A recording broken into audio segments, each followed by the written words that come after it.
Saudi अरब ने भारत समेत कुल 14 देशों के नागरिकों की एंट्री अपने यहां बैन कर दी। उसने 14 देशों के लिए वीजा पर प्रतिबंध लगाया है। हालांकि प्रतिबंध स्थायी नहीं है, टेम्परेरी है, लेकिन इसकी जरूरत क्यों आन पड़ी?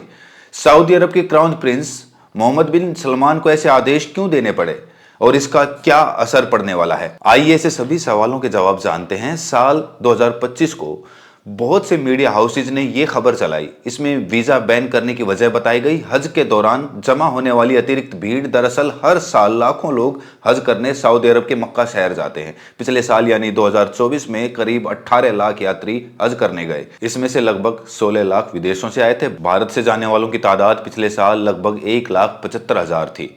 ये तो हाजियों की आधिकारिक संख्या थी। इसके अलावा भी हर साल करोड़ों लोग सऊदी अरब आते हैं और इसी ओवर पॉपुलेशन की वजह से भगदड़ मचती है। इस तरह की अप्रिय घटना हो जाती है, जैसे पिछले साल हज के दौरान ही हुआ था। पिछले साल हज की तारीख जून महीने में पड़ी थी। उस समय सऊदी अरब समेत दुनिया के कई हिस्सों में भीषण गर्मी पड़ रही थी। सऊदी अरब तो वैसे ही गर्म रहता है। इसी वजह से हज के दौरान गर्मी की वजह से लगभग 1300 हाजियों की मौत हो गई। कईयों की गर्मी की वजह से दिल का दौरा पड़ा था। मीडिया रिपोर्ट्स कहती हैं कि इनमें से कई हाजी अनरजिस्टर्ड थे। ऐसी अनहोनी फिर से ना है, केवल रजिस्टर्ड लोग ही हज करने आए। इसी वजह से सऊदी अरब की सरकार ने 14 देशों के लिए वीजा अस्थायी तौर पर रोका है। ये बयान हज के बाद फिर से हट जाएगा। सऊदी अरब ने जिन देशों पर बैन लगाया है उनमें भारत, पाकिस्तान, बांग्लादेश, मिस्र, Indonesia, Iraq, Nigeria, Jordan, Algeria, Sudan, Ethiopia, Tunisia और यमन जैसे देश शामिल हैं। एक और जरूरी बात, सऊदी अरब सरकार ने 16 भाषाओं में एक डिजिटल हब और गाइड जारी किया है, जिसका पालन न करने पर सजा का प्रावधान है।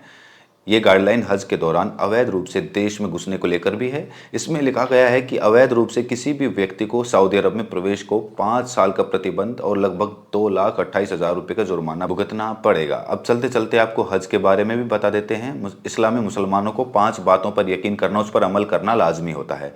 इसे इस्लाम के 5 फर्ज भी कहते हैं। आम भाषा में से इस्लाम के 5 स्तंभ भी कहते हैं। कौन कौन से हैं स्तंभ? पहला, एक ईश्वर पर यकीन करना और पैगंबर मोहम्मद को ईशदूत मानना। दूसरा, नमाज कायम करना। तीसरा, ज़कात यानी दान देना।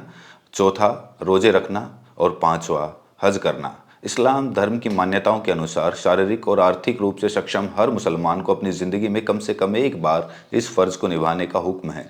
इसमें हज करने वाले व्यक्ति को सऊदी अरब के मक्का शहर जाना होता है। तो इन सब कारणों की वजह से सऊदी अरब ने वीज़ा पर बैन लगाया है। तो कैसी लगी वीडियो? अगर अच्छी लगी तो चैनल को सब्सक्राइब करें, नोटिफिकेशन बेल को प्रेस करें। मिलते हैं अगली वीडियो में, तब तक के लिए अपना ख्याल रखें।